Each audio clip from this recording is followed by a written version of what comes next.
Hello and welcome to another episode of The Soul of Business with Blaine Bartlett. I am your host, Blaine Bartlett. And today I am going to veer just a little bit from some of the stuff that I've been doing in the last couple of episodes here.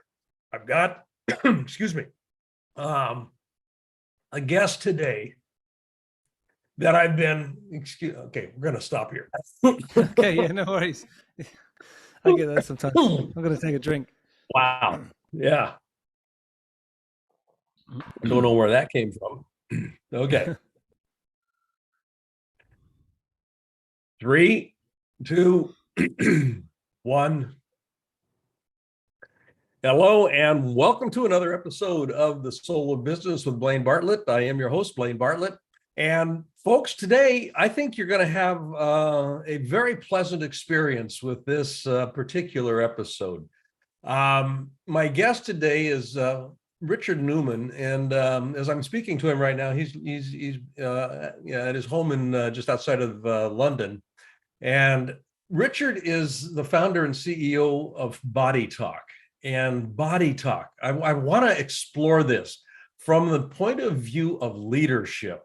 And those of you that are longtime listeners, you know that how I define leadership is that it's the activity of influencing others in order to co-create coordinated movement.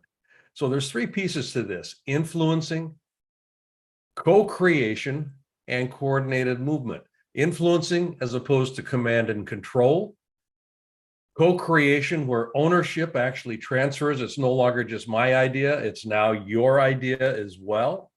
And then coordinated movement. When we start entering new territory, we will, I guarantee it, step on each other's toes because it's unfamiliar.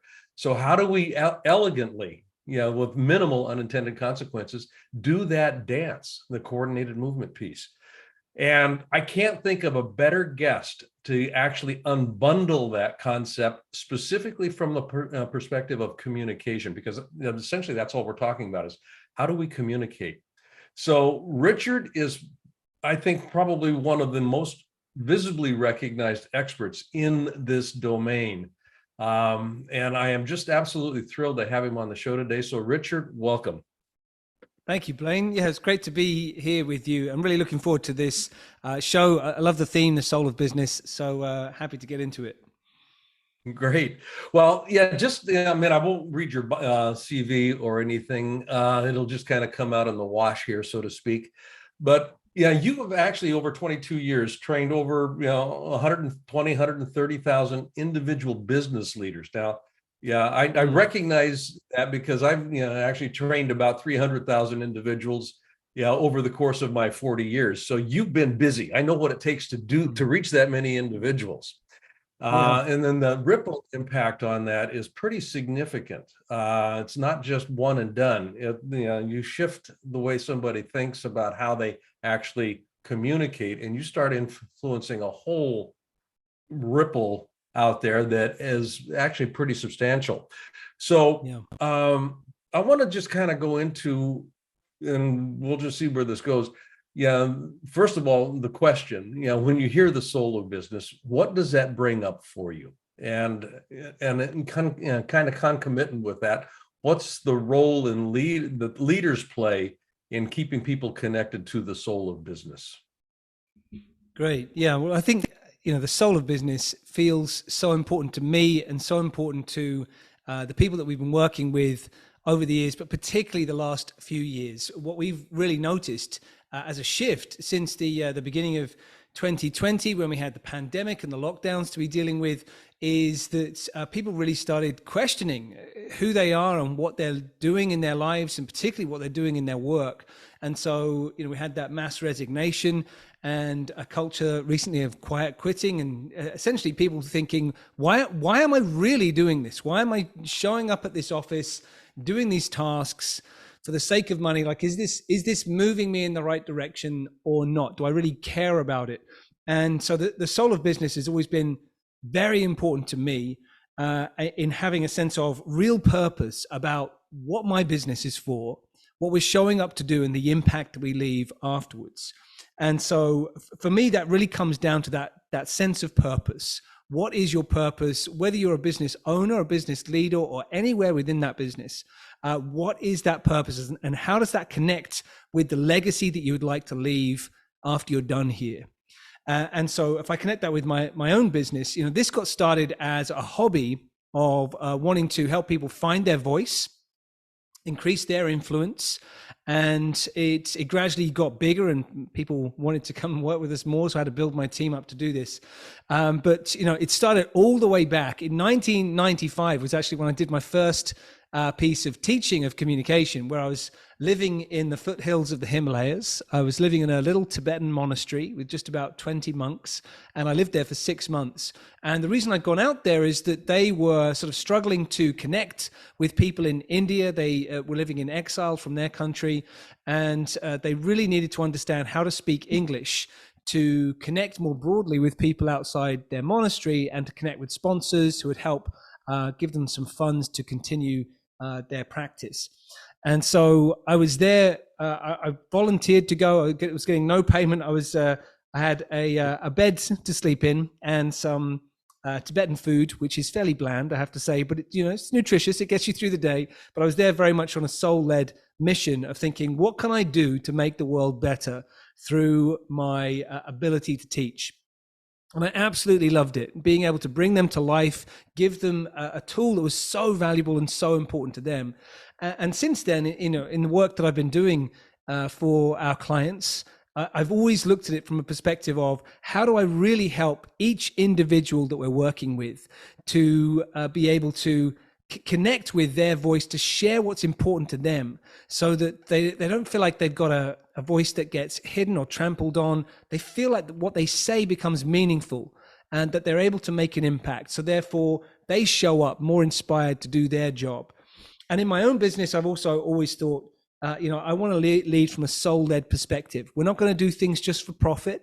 We're not going to do things just because it seems like a good opportunity. We're going to always think, what is the lasting legacy that we want to leave? What is the impact, like you say, of training 120,000 leaders that we've been fortunate to work with so far? Like, what is the lasting impact of that beyond the service that we have, the transaction of money that we have? So I believe very much that everybody should lead their businesses soulfully and do the work within their businesses soulfully, because businesses have that power to transform the world for the better. I say it's better that we do it as business owners and business leaders than wait for governments to do it or somebody else to come in and save us and do it. Let's get about doing that ourselves, of a soul-led life from our businesses. I love that answer. You hit on so many different areas there. If for me, I think business is the most powerful influencer on the planet today. And that the purpose of business actually, and again, listeners of this podcast have heard me say this a lot, but the purpose of business is to enhance the possibility of thriving on the planet. And if you're doing that well as a business with your product or service, you're going to have people beating a path to your doorway. Now, that differentiation, how do I articulate the story of who we are? That, I think, is where a lot of your work actually comes into play. How do we what's the narrative that we create? And it's not so much in my mind, and correct me if I'm off base here, but it's not so much solely about branding or marketing. It really is more about the mindset, about how we think about who we are, and then take that story and then disseminate it in a way that people go, there's a connection here that I can actually resonate with. So with that, and I don't want to get techniquey here, but Alfred Morabian, I'm certain that you've probably heard Dr. Morabian's name here. 7% of our message is contained in the actual words that we use. Now, that's a very broad generality. People pay attention. If there's dissonance between the words and the emotional content of the delivery, they pay more attention to the nonverbals than they do to the verbals. And body talk. This is your domain. This is where you thrive, and this is where you actually, that's your wheelhouse. The time in Tibet, nobody spoke English, and I read, this is a long setup here, but yeah, I started working in Japan, back in the 1980s. I didn't speak Japanese, and I was training. I was actually delivering motivational training and whatnot in a Japanese environment through an interpreter.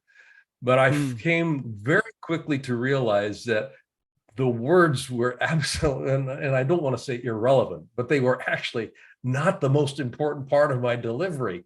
And I got that when I started paying attention to my interpreter. She stood right by me. And I've known this woman for years now. She's one of my best friends, and she works with me all the time. But when she would actually start interpreting, it wasn't translation, it was interpreting. I mean, I talk with my hands, you can see that, but I'd look over at her, or I'd see a video of us, and she's not just mouthing the words and giving, the linguistic translation. She's actually, if I'm doing this, she's doing this. Yeah. All her body talk was a perfect, pretty much a perfect mirror of what I was doing, and she was doing it innately. So my effectiveness in that environment, it was off the charts, compared to some others that, and particularly if I was working in a traditional interpreting, where the interpreters were in the booth in the back of the room, and the audience had a headset on, and they were just listening to the words. They were missing everything that she was delivering. So with that setup, where do we go from a leadership perspective? How do leaders actually begin to integrate, from an influencing perspective, the narrative, so that it's resonating with people? It's not just bouncing around in their ears and in their head. Yeah, great question. And your story there has reminded me of something. The story I don't know if I've actually shared before, which is a great way into this. So you mentioned they're working in Japan. I did a job in Japan. I think this was about 4 years ago. And I was out there for a week. I was there with a colleague of mine. And the first 2 days of the week, we were training the leaders in a pharmaceutical company. That we work with their team around the world, but this was our first time to be in Japan. They're a Japanese-based company. And so the first 2 days, we were working with them. They spoke very good English. We were working with them essentially on how do they influence a room full of people on their team, or a room full of medical leaders in different areas, with their communication. So how do they share medical case studies and research, and navigate leading a training session for people to go through new materials? So we gave them all this training in English. And at the end of the sort of Tuesday afternoon, so we did Monday, Tuesday, they said, so we'll see you Thursday morning. And obviously, Thursday and Friday, where you're going to be here watching us run a training event and coaching us, all of that will be in Japanese. And we said, hang on a second, what do you mean? And they said, well, clearly you must speak Japanese. So we're doing those 2 days in Japanese. And we had to say, no, we don't speak Japanese. If we're going to help you, we're going to coach you through that, we're going to need an interpreter of some sort. And then they suddenly were rushing around thinking, oh my goodness, we didn't know that. And we now need to find an interpreter. And so they found the only interpreter left in Tokyo at the time, because all the others were busy. And this person, very different experience to the one that you'd had. We put on these headsets, and we would see sort of passionate things happening in the room in Japanese. And in our headsets, we had the voice of someone who sounded like a late night radio DJ, just trying to sort of put us to sleep. And within about 20 minutes, I thought, I'm going to fall over, because the jet lag was bad enough flying from London across to Tokyo. I hadn't slept much that week. And I noticed I wasn't really gaining much from the words. To come back to what you said about Moravian earlier on, I was not really gaining any value from just hearing what the person's words were. But by observing the way that the leaders in the room were managing the room, I could tell if the room was moving in the right direction or not. I could tell if they were influencing and, as you say, coordinating and co-creating something of value in that experience. And so we decided we would put down the headsets and just focus on what was non-verbally happening for them to lead and inspire and motivate this group, to engage them, to educate them. And so we just navigated through body language and tone to make sure that the day was going in the right direction. And as a result of that, we were much more effective. So even though we really couldn't understand the words, we were vaguely familiar with what material they were supposed to be delivering. We enhanced it in that direction. So I think this is a great message for leaders to be aware of when they're thinking about their communication? These days, getting people together is much more rare. It's something that it requires a big investment. If you're going to get everybody to come into the office, everybody used to be in the office Monday to Friday. These days, maybe they come in on a Wednesday. So if you have people together, and particularly if you have them together, say at a conference once or twice per year, you're spending tens of thousands of dollars on the venue. It can cost you $20,000 just on a coffee break for all the people to be there and the flights involved. And what you tend to get is still the leaders of those teams. They'll go up on stage, and usually the CEO speaks first. Then quite often it's the CFO. And I know this because I'm often speaker number 3, and I watch them both speak, and then I get up. And what you'll often see is, say, the CFO gets up and will say, hi, everyone. I'm very, very excited to be here. I think we're having a fantastic year, and everything's going amazingly well. And you think, okay, I can hear that you've said that, but the way that you've said it makes me wonder, like, is this company going bankrupt? Is there something I should be aware of? Like, people are going to be laid off tomorrow? Because it sounds like you, through your tone and through your body language, that you're saying words that have no meaning. There's apathy in what you're doing there. And so what I'm always keen for leaders to understand is that they have to embody their words, because seeing is believing. And if what people see goes in one direction, what they hear goes in another direction, they believe what they see. So you need to have alignment. So how do you get that alignment? Well, you need to make sure that your body language and voice are coming to life. And the way that I often say this is, imagine that you are sharing the information with a 5-year-old child. And, I'm fortunate to have 2 young kids. I've been reading storybooks for them since they were very tiny. And so you have to bring the story to life to hold their attention and really get them engaged. And not to do it in a patronizing way, but to make sure they understand the emotion and the meaning behind those words. So it's critical to be able to do that. The further piece that I do beyond this is because often people say, okay, I get that in theory. I'm just really terrified of going into a room and influencing people, even if it's just like 10 people on a team or a key client of ours or a really important stakeholder. What do I do to get my head in the right place? So I often talk to them about the alignment they do before they go in the room, which is a sense of, if you can get your inner guiding compass aligned with your actions in that room, then the confidence issue disappears. And so what that means is, if you think about what are your personal principles of the kind of person that you want to be, how do you want to act? What actions and reactions will you be proud of? What sort of legacy do you want to leave after you leave that room, after you leave that organization? And get set on those. It gives you a rock solid foundation in your mindset to go into a situation where you're not looking for validation from the audience, and you're not looking for validation from the client, for example. You have validation. You've already got it. So you go in and you are in alignment with how you communicate, and you're much more likely to be effective than just learning a body language technique or so. The mind is then in alignment with the movements, with the words, with the tone of voice, and suddenly you become a highly influential communicator and leader. Yeah, that whole notion of alignment, I think, is absolutely crucial. And I love the CFO example that you just shared. I've seen that. I cannot tell you how many times. I'm so excited to be here. Yay. We're going to take a real quick break right now. When we come back, Richard, what I would like to do is talk a little bit about a couple of things. One is, you've got a secret, quote unquote, a secret, leaders lift, a secret that transforms how you influence in situations, so that we can actually, I want to have the audience have an opportunity here to actually say, oh, here's something I can actually take away and work with. So that's sort of a thing. So folks, Richard Newman, body lift, or body talk, I'm sorry, body lift. I'm mixing metaphors here. We'll be right back after this very brief little commercial announcement. I want to thank you for listening. I want to also invite you right now to go to blainebartlett.com.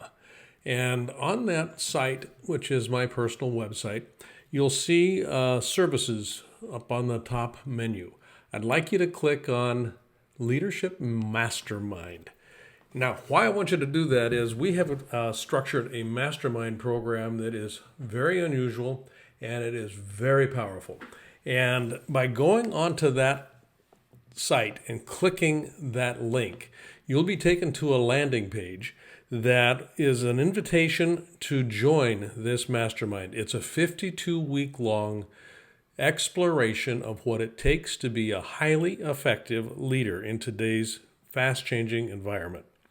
You won't regret it. And if you've been liking what you've been listening to on these Soul of Business podcasts, how does one become a leader that can keep connection to the soul of business? That's what we look at. That's what we're about in this mastermind program. So again, go to blainebartlett.com and click on the services link, and there you'll find the link to the Leadership Mastermind program. Look forward to seeing you there. Thanks for listening to this little commercial, and now back to our show. Hello and welcome back. Before we took a break, I'd mentioned to Richard that I wanted to spend a little time on the back half of this episode talking about specifics. The idea of lifting, and you were talking about this in terms of alignment, getting the interior and the exterior kind of aligned so that what people are perceiving is actually congruent. And I was, as you were talking, I was struck by something that Virginia Satir, the family psychologist, wrote years ago in one of her books. And it was a definition of communication that I've run with ever since I read it. And it was simply, communication is the ways, plural, the ways that we work out common meaning with one another. And if common meaning hasn't been established, all bets are off. Because if you're thinking that I'm meaning this and I'm not meaning that, then people scatter to the wood piles, and nothing gets coordinated and nothing gets focused. It's misaligned. Your lift model, it's how you influence in any situation. How does meaning come into that, and what specifically is that secret that makes this thing work from your perspective? Yeah, great question. So lift is a concept that I've been working on, teaching our clients, working on with our team for many years now.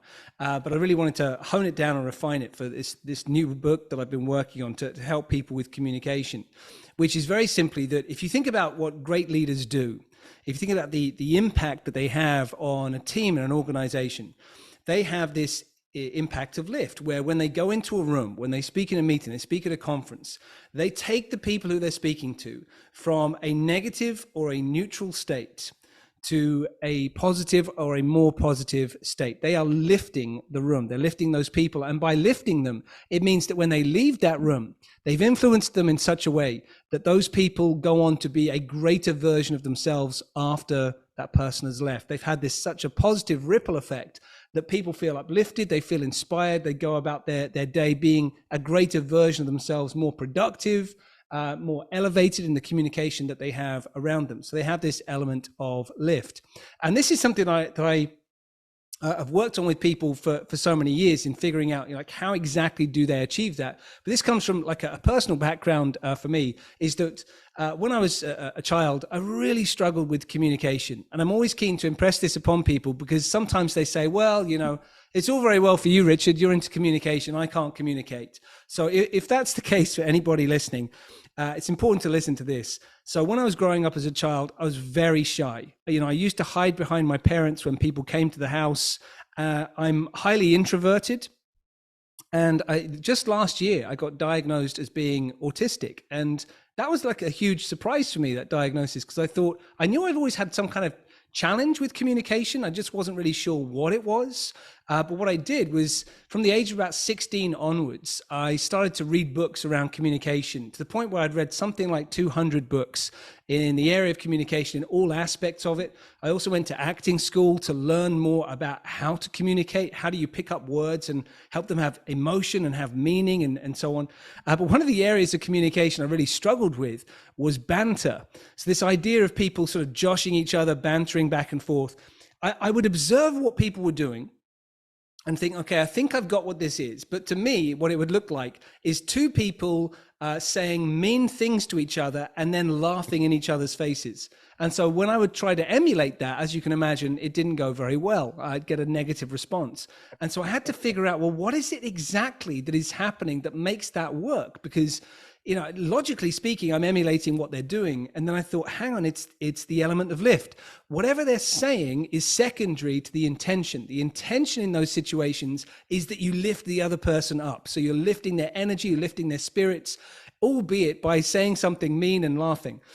So that element of lift transforms that communication. But you take that into any area of business. If you've got difficult conversations to have, challenging meetings, difficult negotiations, if you go in with the intention of lift behind every other action that you have, it can elevate the conversation and elevate the results that come out. And we share with people techniques all around that. How do you lift your mindset such that you're ready for those situations? How do you lift your influence such that in those situations, you've got every tool you would need to make that happen? And ultimately, you know, how do you lift your future and your legacy as a business leader to make sure that long term you have lifted those around you? Yeah, we're gonna, this is a big rabbit hole that I could go spelunking in for a lot of time. I love this. Yeah, from a leadership perspective, the way that I kind of codify that or describe that is, paying attention to how other people feel when they're in my presence. Yeah, and do they feel uplifted? Do they feel empowered, ennobled? Yeah, all of those sorts of adjectives, descriptors, and that upward spiral, in the conversation. So that's it's energetic as well as content focused. Now, and it's also very pragmatic. You're one of the things that you do talk about is, and I'm going to pull this directly from a piece here that was sent to me by your staff. One client, after working with you, won over $1 billion in new business in 1 year using your techniques. $1 billion with a B. Yeah, with a B. 1 year. Yeah. What tech? I'm curious. What techniques did they actually integrate and actually begin leveraging? Yeah. So to break that down, because sometimes people say, well, how do you know that your techniques really helped them win that extra $1 billion? Well, the way that we know is that they were pitching for big government contracts. And when they were going for them, the contracts were broken down in 3 measures. So it had to be very transparent how they were measuring this, so they could then say, well, we gave this organization the contract based on these scores. And the way they were being scored was on their ability to do the job, secondly, on their price, and thirdly, on a behavioral assessment. And they came to us because they said, look, when we get down to the final 6 companies they're looking at, everybody in that category can then do the job. So we've passed on that score. We can't do a lot about it.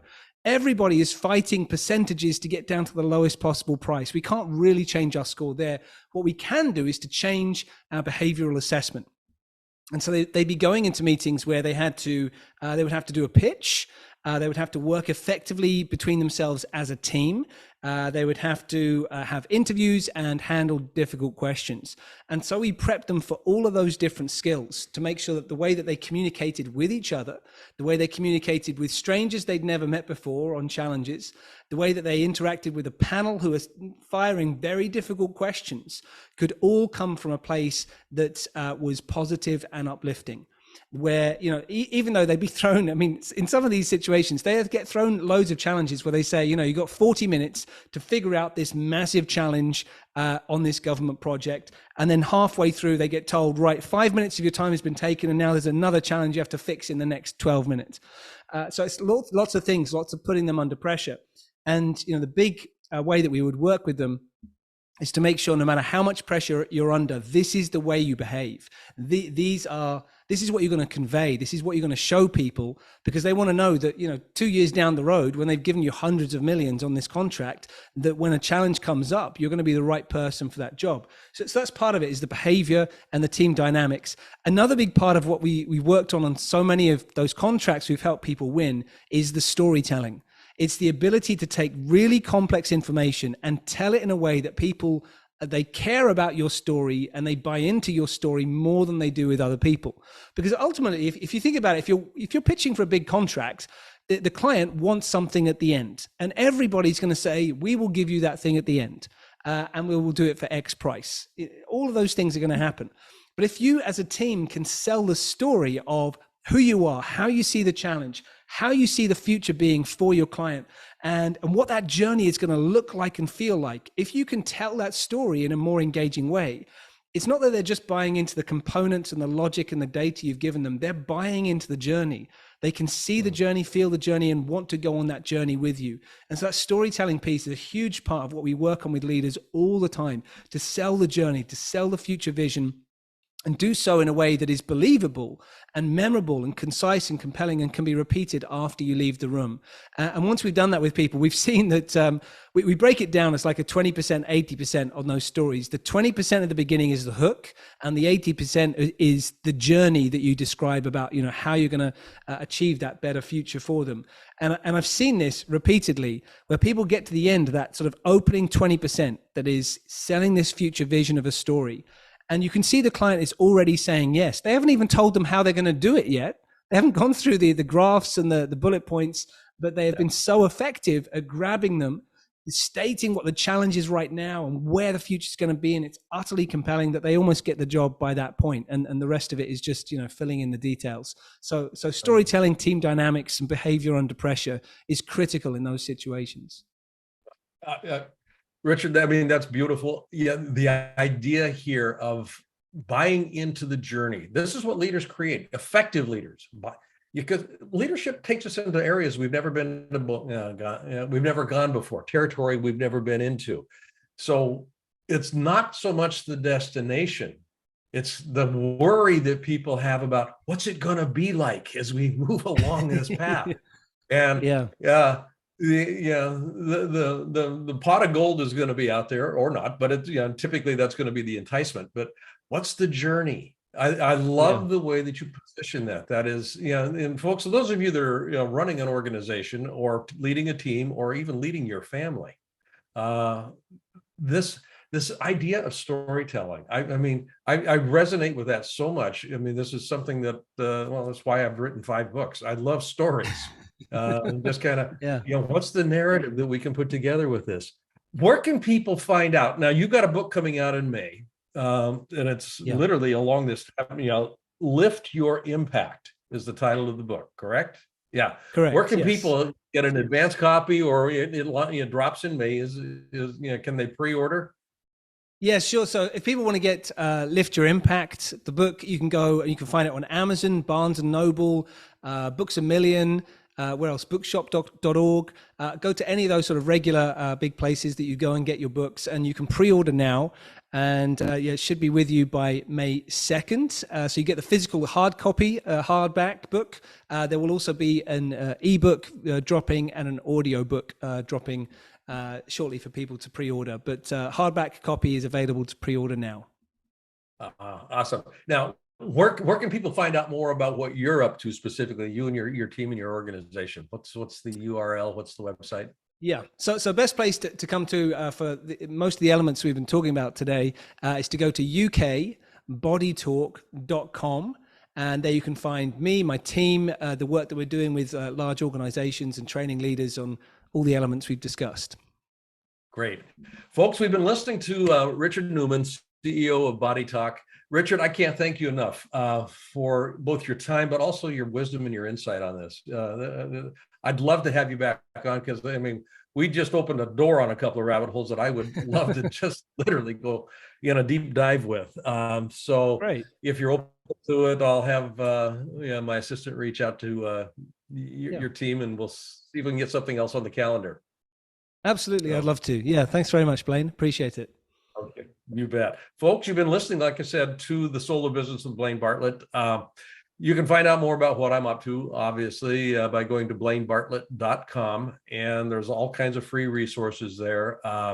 Take advantage of them, do a little spelunking, go exploring the website and see what you can find. And if you got any questions, do feel free to ping me. My info and contact information is on the website. And until next time, put yourself in a position of being a person of increase and a center of distribution, you'll find that your life works a whole lot better than if you're looking to accumulate things. Take care and see you on the next episode.